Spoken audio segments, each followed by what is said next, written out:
Hi everyone, welcome to the Chem Guru Rahul Pandey चैनल। Last video में, last part में, that is second video में हमने देखा था कि there were some complexes, anionic complexes, जिसका नॉमेनक्लेचर हमने स्टडी किया था और आपसे कहा गया था कि जो नेक्स्ट पार्ट रहेगा that will be on cationic complex and neutral complexes, right. तो I am sure about that कि फर्स्ट पार्ट सेकंड पार्ट आपको समझ में आया होगा, क्योंकि वो इंपॉर्टेंट है। वो नहीं समझ में आएगा तो आज का भी समझ में नहीं आने वाला है। तो इससे पहले I would suggest you go through that part and then आज का जो टॉपिक है, आज का जो पार्ट है, वो हम स्टार्ट करते हैं बिना कुछ टाइम वेस्ट किए, राइट। चलो,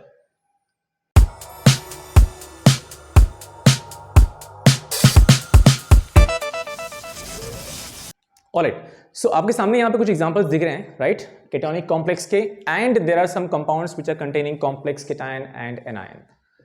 लेट्स हैव इट। जिस तरह से हमने एनियोनिक कॉम्प्लेक्स देखा था, वैसे ही कैटायोनिक कॉम्प्लेक्स से कोई डिफरेंस नहीं है। सिर्फ डिफरेंस क्या होगा? डिफरेंस ये है कि यहाँ पे ऊपर चार्ज क्या है? पॉजिटिव, उधर क्या था? नेगेटिव। इतना ही सिंपल था। ये वाले केस में क्या था? जो आपके पास मेटल आयन, मेटल कैटायन था, दैट मेटल कैटायन कहाँ पे था? कोऑर्डिनेशन स्फीयर के लेफ्ट साइड में था। यहाँ पे जो एनायन है वो कहाँ है? राइट साइड में। मतलब ये जो ग्रुप दिख रहे हो, ये लोग एनायन है। सिंपल, इतना ही डिफरेंस है, और क्या है? कुछ नहीं। क्लियर हुआ? चलो, तो हमारे पास जो पहला एग्जांपल है FeH2O 5 टाइम्स NCS+2। पहले इनका नाम क्या है वो मोस्ट इंपॉर्टेंट पार्ट है। तो क्योंकि हमारे पास यहाँ पे दो लिगेंड्स हैं, एक ये H2O है और एक NCS है। अच्छा, इसमें भी मालूम है क्या आपको? इसमें भी डिफरेंट टाइप ऑफ कॉम्प्लेक्स होता है, ठीक है। Homoleptic complex and heteroleptic complexes. तो ये हेटेरोलेप्टिक कॉम्प्लेक्सेस है where you are having more than one different type of ligands. ये वो लोग हैं, ये भी वही है, वो भी वही है, सब लोग वही है। क्लियर? यहां पे इसका नाम है एक्वा, एक्वामैन नहीं, एक्वा। ओके। NCS, आपको मैंने लास्ट टाइम जो PDF हमने देखा था फर्स्ट पार्ट में, उसमें आपने एम्बीडेंटेड लिगेंड देखा होगा। तो उसमें SCN that is thiocyanate which becomes thiocyanato यहां पे। वही दूसरा कौन है? NCS, ये है isothiocyanate which will become isothiocinato. Okay, so this aqua starts from A. Alphabetically, aqua starts from A. This starts from I. Organic chemistry के nomenclature के वीडियो में हमने देखा था दैट अल्फाबेटिकली हम सब्स्टिट्यूएंट्स को लिखना स्टार्ट करेंगे। तो aqua comes first A and isothiocinato comes later I. तो पहले क्या लिखेंगे हम? ऑलवेज लिगेंड्स को लिखेंगे। तो पहले कौन आएगा? ये। यहाँ पे क्या है? 5। That means you will be having penta. क्या रहेगा? पेंटा। So penta aqua. फिर ये कौन है? आइसोथायोसाइनेटो, आइसोथायोसाइनेटो। हो गया? अभी एक केस में जो हमारे पास मेटल है, सेंट्रल मेटल है Fe, क्या इसका नाम चेंज होगा? पब्लिक, चेंज होगा? नहीं, बिल्कुल नहीं। मतलब इसके नाम के आगे सफिक्स लगेगा ATE? बिल्कुल नहीं। क्यों? बिकॉज वो सिर्फ और सिर्फ कहां लगता है? When your complex is anion. But ये कौन है? ये तो कैटायन है, पॉजिटिव चार्ज है, विच मीन्स जो इसका नाम है that will be as it is. तो फिलहाल ये है क्या? इसका चार्ज क्या है? ये भी एक कंडीशन अप्लाई। इसका चार्ज क्या है? The charge is +3। तो Fe अगर +3 है तो नाम क्या होता है? फेरिक। लेकिन यहां पे हम अगर लिखते हैं आयरन तो भी चलता है, कोई इशू नहीं है। तो ये हो जाएगा आपका आयरन। कितना चार्ज? क्या है? 3 ना। तो ये हो गया आपका रोमन नंबर 3। यहां अगर आपने फेरिक लिखा तो भी रॉन्ग नहीं है, चलता है। बट आयरन जो है उसका ओरिजिनल नेम है, that's why we to mention that 3 part. Next one, number 2 example, platinum EN twice SCN twice. यहां पे भी अगेन दो लिगेंड्स हमारे पास, डिफरेंट लिगेंड्स हैं। एक है हमारे पास EN ट्वाइस, ये कौन है? कौन है short form? It is ethylene diamine. Ethylene diamine. जैसे इथिलीन डायमाइन का शॉर्ट फॉर्म बनाया हमने EN, वैसे ही जो था ना प्रीवियस वाले पार्ट 2 वाली वीडियो में, ऑक्सलेट। ऑक्सलेट का शॉर्ट फॉर्म है OX। अगर आप उसका फॉर्मूला लिखने में थोड़ा सा इशू हो रहा है तो OX लिखो तो भी राइट है, ऑक्सलेट का। Same way ethylene diamine is EN। ये कौन है? अगर ये आइसोथायोसाइनेटो है तो ये कौन होगा? थायोसाइनेटो। एंड याद करो, मैंने आपसे कहा था कि एम्बीडेंटेड लिगेंड क्या होता है, यह मैंने आपको एक्सप्लेन किया था। Let's go for the name. So ये है इथिलीन डायमाइन। अच्छा, one more thing, ethylene diamine के नाम में ही प्रीफिक्स जो है ना डाई, ये आ चुका है। इथिलीन डायमाइन के नाम में ही क्या आ चुका है, डाई, ये प्रीफिक्स आ चुका है। और यहां फिर से ये 2 बार भी है, तो क्या ऐसा नाम आएगा डाई इथिलीन डायमाइन? नहीं। अगर ऑलरेडी एक बार ओरिजिनली कंपाउंड के अंदर डाई, ट्राई, टेट्रा ये प्रीफिक्स आ चुका है ना, तो अगर कोई एक्स्ट्रा यहां पे 2, 3, 4 नंबर है तो उसके लिए next a new prefix will be applied. मतलब अगर ये 2 बार है, सपोज ये EN 2 बार है, तो विल बी हैविंग बिस, BIS, बिस इथिलीन डायमाइन। क्लियर हुआ? चेक करें।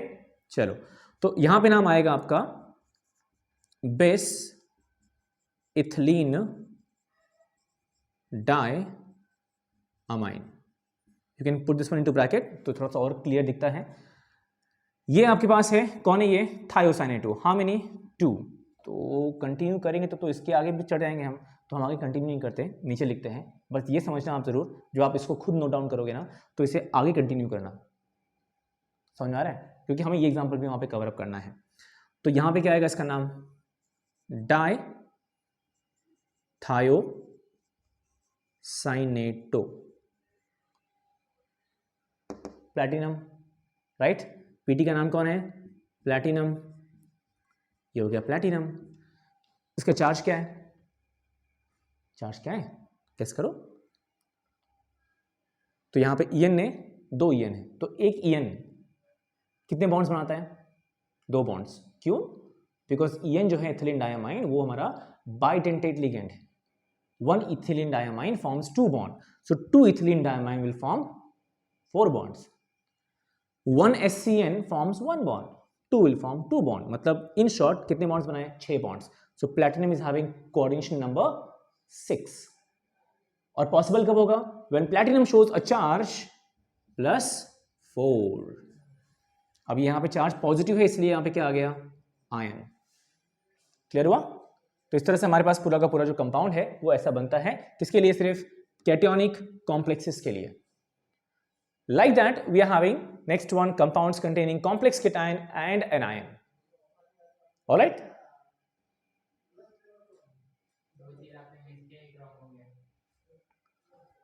क्या? So we'll head for the next question, that is 4th one. Okay? तो आई थिंक यहाँ पे जो पॉइंट है आपको समझ में आ गया होगा। One more thing guys, very importantly, यहाँ पे हमारे पास H2O कितना है, 5। मैंने पेंटा एक्वा जो है उसमें जो A है ना आपका, पेंटा का A, एक्वा A, मतलब penta end with A, aqua starts with A। There is a possibility जहां पे आप दोनों का A कॉमन लिख सकते हैं, कोई इशू नहीं है।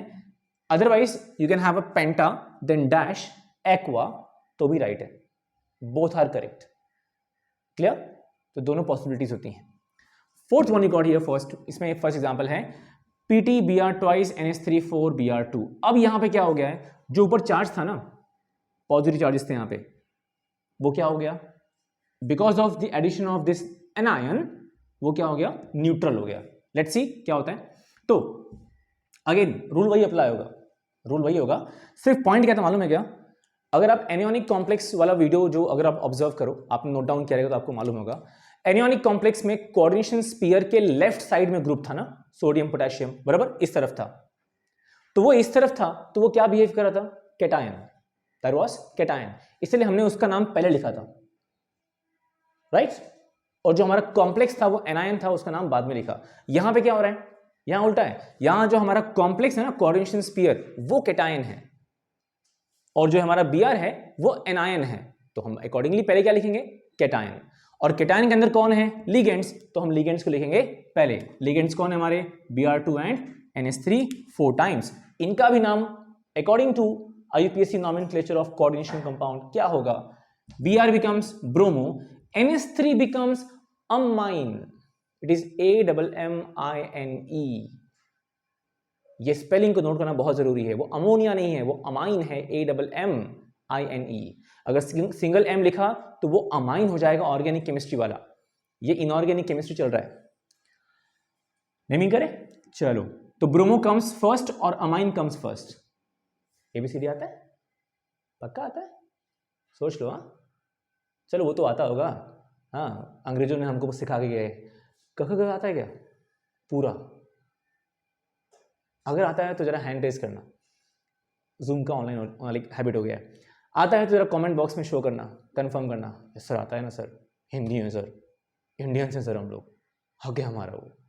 लेट्स सी, रियली हाँ, मजाक नहीं कर रहा हूँ, क्योंकि बहुत से ऐसे लोग हैं, स्टूडेंट्स हैं, काउंट करके निकाल लो आप, 100 में से ऐसे स्टूडेंट्स मिलेंगे जहाँ पे आपको 70 ऑफ देम शायद मालूम होगा, 30 स्टूडेंट्स को नहीं मालूम होगा, होता है ऐसा। चलो, तो ये ऑब्वियसली अमाइन फर्स्ट आएगा, तो हाउ मेनी 4, तो नाम क्या आएगा इसका, टेट्रा। अच्छा, यहाँ भी टेट्रा का ए और अमाइन का ए मिक्स हो जा रहा है, तो एक काम करते हैं, यहाँ हमने लिख दिया था, अब यहाँ पे हम थोड़ा सा अलग करते हैं उसको, चलो ठीक है, ताकि डिफरेंशिएट हो सके हमारा। सो टेट्रा अमाइन, देन उसके बाद कौन है हमारे पास, ब्रोमो ग्रुप है, okay, how many 2, so it is die bromo, okay. अब ये कौन है, प्लैटिनम, तो नाम तो एज इट इज आएगा प्लैटिनम, चार्ज क्या आएगा इसका, वही +4, ओके। अब लास्ट में आता है Br2, कितना Br2, क्या मेंशन करेंगे हम वहां पे, जो Br2 का 2 और 2 मेंशन करेंगे, नहीं। सोडियम का 3 मेंशन किया था क्या, बिल्कुल नहीं, तो यहां पे हम नाइंसाफी क्यों करें इसके साथ, वही काम हम यहां भी करेंगे। तो इधर आएगा जो Br2 का, जो Br कौन है, ब्रोमाइड, तो एज इट इज हम लास्ट में लिखेंगे ब्रोमाइड। अगेन प्लीज आप जब लिखोगे तो इसको आगे कंटिन्यू करना, तो ये आएगा ब्रोमाइड। अब ये 2 किस पे डिपेंड करता है, 2 depends on the charge of the complex, मतलब यहां जो मेरे पास चार्ज है, प्लैटिनम क्या वैल्यू है 4, तो ये +4 है। Br2, Br का चार्ज क्या है, -1 इंटू 2 कितना हो जाएगा, -2। अमोनिया चार्ज इज 0 इंटू 4 0, तो +4 -2 कितना होगा, +4 -2 +4 -2, मैथ स्ट्रॉन्ग है, तो यहां पे चार्ज क्या आएगा, +2। तो वो +2 को बैलेंस करने के लिए हमने 2 ब्रोमीन लिया, क्योंकि एक ब्रोमीन का चार्ज क्या है, -1, तो 2 का चार्ज है -2, +2 कैंसल्स, इक्वलाइज, क्लियर। वही टेक्निक आपको यहां भी फॉलो करना है। अब ये केस में हमारे पास लिगेंड्स कौन है, तो 5 ammonia which is ammine and CO3 carbonate, जिसका नाम चेंज होता है कार्बोनेटो, राइट। और हमारे पास सेंट्रल मेटल है cobalt. Let's go for the name first. As you know कि ये जो हमारा ग्रुप है, इसका ऊपर का चार्ज क्या है, पॉजिटिव है, राइट। तो ये जो हमारा कोऑर्डिनेशन स्फीयर है, ये कौन होगा, कैटायन। तो नाम स्टार्ट कैसे करेंगे हम लोग, पहले हम कहां जाएंगे, लिगेंड्स के पास। ये कौन है, अमाइन, ये कौन है, कार्बोनेटो। पहले कौन आया, amine, how many 5, so penta amine carbonato cobalt, charge क्या है इसका, +3। मुझे समझ में कैसे आया, क्योंकि आपको पढ़ाया गया था कोऑर्डिनेशन नंबर, जो फर्स्ट पार्ट है वीडियो का, उसमें आपको दिया गया था coordination number of charged metal ions. तो उसमें मेंशन किया गया था कोबाल्ट जो है, अगर उसने कोऑर्डिनेशन नंबर 6 शो किया, विच मीन्स उसका चार्ज है +3, और यहाँ पे 1 2 मतलब 5 और 1 6 बॉन्ड्स फॉर्म कर रहा है, मतलब कोऑर्डिनेशन नंबर उसका 6 है, तो चार्ज क्या होगा, +3। लेकिन लास्ट में Cl भी है, तो वो एंडिंग में आएगा क्लोराइड। अब मैंने आपसे कहा था कि अगर मान लो उल्टा किया हमने, मतलब नाम दिया, स्ट्रक्चर बताओ, ठीक है, नाम दिया, स्ट्रक्चर ड्रॉ करो, तो पहले हम किस पे जाएंगे, क्या था हमारा रूल, क्या था, रूल चेंज नहीं होगा, रूल चेंज नहीं होगा, रूल क्या था, पहले हम कोऑर्डिनेशन स्फीयर ड्रॉ करेंगे, ठीक है। स्फीयर ड्रॉ किया, कोऑर्डिनेशन स्फीयर ड्रॉ करने के बाद हम क्या करेंगे, हम लिखेंगे हमारे मेटल को, ये हमारा नंबर 1 प्लैटिनम लिखा, हो गया हमारा। चार्ज क्या है, +4, दिमाग में रखो वो बात। फिर हमारे पास यहाँ पे कौन है, लिगेंड्स। लिगेंड्स कौन है, टेट्रा अमाइन और डाइब्रोमो, दोनों लिगेंड्स हैं, दोनों को आप चुपचाप मेंशन करो। टेट्रा अमाइन मतलब 4NH3, डाइब्रोमो मतलब Br2। याद रखना, जो स्ट्रक्चर है ना आपके पास कोऑर्डिनेशन स्फीयर, उसमें ऐसा नहीं होता है कि जो अल्फाबेटिकली पहले आता है उसको पहले लिखो, जो बाद में आता है वो बाद में लिखो, ऐसा कुछ नहीं वहां चलता है। सिर्फ नेमिंग में अल्फाबेटिकली फॉलो करना है। मेटल, और ये आपका कौन हो गया, नंबर 2 लिगेंड्स, पुट अप किया। अब बारी किसकी आती है, थर्ड पर्सन की, ये वाला जो यहां पे स्फीयर के बाहर है, एनियोनिक कॉम्प्लेक्स में वही चीज स्फीयर के पहले था। And I am sure about one thing, you all must be knowing कि there is something called as primary valency and secondary valency. इसमें प्राइमरी वैलेंसी कौन? जो कोऑर्डिनेशन स्फीयर के बाहर होता है, चाहे वो राइट साइड में चाहे वो लेफ्ट साइड में, वो प्राइमरी वैलेंसी। सेकेंडरी वैलेंसी कौन? जो कोऑर्डिनेशन स्फीयर के अंदर होता है ना, लिगेंड, कोऑर्डिनेशन स्फीयर के अंदर लिगेंड होता है, वो सेकेंडरी वैलेंसी। और उसी में कौन होता है? Central metal. तो ये जो हमारा ब्रोमाइड है जो बाहर है वो प्राइमरी वैलेंसी है। अगर मुझे इसको यहाँ पुटअप करना है तो यहाँ Br2 ही क्यों आया? क्योंकि मैं निकालूंगा चार्ज। कैसे? ये चार्ज निकाला, ऊपर का वैल्यू आ गया +2, जिसको मैंने बोला ना ऑक्सीडेशन स्टेट, +2 आ गया। तो लॉजिकली मुझे Br कितना लेना पड़ेगा? क्योंकि ब्रोमाइड है तो मुझे Br कितना लेना पड़ेगा? ऑब्वियसली 2 लेना पड़ेगा, क्योंकि 1 Br is having a charge -1, so 2 will have -2, like that, simple, clear? तो हमने कवर किया एनियोनिक complex and with cation. Again same way हमने केटियोनिक कॉम्प्लेक्स कवर किया with anion, and the last part of the video that is neutral complex. Clear? Let's see आपको क्या समझ में आता है उसके बारे में। कंटिन्यू करेंगे अभी हम। चलो let's head for the next one, neutral complexes. तो नेक्स्ट पार्ट जो हमारा लास्ट पार्ट है वीडियो का, that is the neutral complexes, जिसमें हम देखेंगे जो हमारे पास कॉम्प्लेक्स है उसका ऊपर का कोई चार्ज नहीं है। अगर ऊपर कोई कॉम्प्लेक्स का चार्ज नहीं है तो उसका लिखना क्या है? ऑब्वियसली उसका भी नाम तो आएगा लॉजिकली, राइट? तो उसको बोलते हैं न्यूट्रल कॉम्प्लेक्सेस। अब हमारे पास कुछ एग्जांपल्स यहाँ पे हैं। अच्छा याद रखिएगा, ये एग्जांपल्स जो हैं ये सॉल्व करने के बाद इसका मतलब ये नहीं कि बाकी एग्जांपल आप सॉल्व नहीं कर सकते हैं। बाकी एग्जांपल आपको प्रैक्टिस करना पड़ेगा। इतना ही करने के बाद आप बोलोगे हम तो धुरंधर बन गए, 30 मार्क का हो गए, ब्ला ब्ला, नहीं पॉसिबल होगा। You need to solve multiple examples from textbook और फ्रॉम योर नोट्स और व्हाट वी हैविंग, क्योंकि मल्टीपल एग्जाम्पल्स आपको मिलने वाले हैं। बट हाँ, एक और चीज, ये जो अब तक हमने स्टडी किया नॉमेनक्लेचर ना, ये सिर्फ state board point of view में इंपॉर्टेंट है। एंट्रेंस पॉइंट ऑफ व्यू में मतलब थोड़ा और एक एडवांस स्केल है जो फ्यूचर में हम निकालेंगे। फ्यूचर में will be having the video on that after board exam. But फिलहाल ये जो है ना आपका, ये एंट्रेंस के लिए भी इंपॉर्टेंट है, लेकिन एंट्रेंस के लेवल का क्वेश्चन थोड़ा एक अलग होता है, जो मैं आपको नेक्स्ट टाइम बताऊंगा इसके बारे में। फिलहाल चिल आउट करो, ऐसा नहीं कि ये एंट्रेंस के लिए नहीं इंपॉर्टेंट है, बट या रिलैक्स। तो न्यूट्रल कॉम्प्लेक्सेस हमारे पास यहाँ पे है कोबाल्ट, NO2 कौन है? नाइट्रो, NH3 कौन है? अमाइन। तो लिगेंड हमारे पास यहाँ पे 2 लिगेंड्स हैं और एक मेटल है, राइट? तो ये लिगेंड और ये है हमारा मेटल। अब नाम क्या आएगा? अल्फाबेटिकली पहले कौन आने वाला है? अमाइन। सो हम क्या करेंगे? How many ammine? Tri ammine. So will be having tri ammine, double M, spelling से मस्ती नहीं, double M, triamine. After that you will be having trinitro. क्या रहेगा? It will be trinitro and then you will be having cobalt. यहाँ पे कोई charge नहीं है प्लस माइनस, इसीलिए क्या होगा? कोई चार्ज नहीं तो इसलिए कोई यहाँ पे आयन नहीं आएगा, नथिंग। और ना ही कोबाल्ट का जो नाम है वो चेंज होगा या उसके आगे सफिक्स लगेगा ATE, बिल्कुल नहीं। अब पॉइंट ये है कि ऊपर यहाँ पे चार्ज 0 है, ये समझ में कैसे आया? यस, आपको वो निकालना पड़ेगा। तो metal M is having charge what? +3. L ligand NO2 charge having -1, तो -1 into 3 कितना हो रहेगा? -3। तो +3 -3 0। अमोनिया जो है that is having a charge 0, क्योंकि वो न्यूट्रल लिगेंड है। ये भी आपको फर्स्ट जो पार्ट है वीडियो का उसमें आया था, न्यूट्रल लिगेंड्स।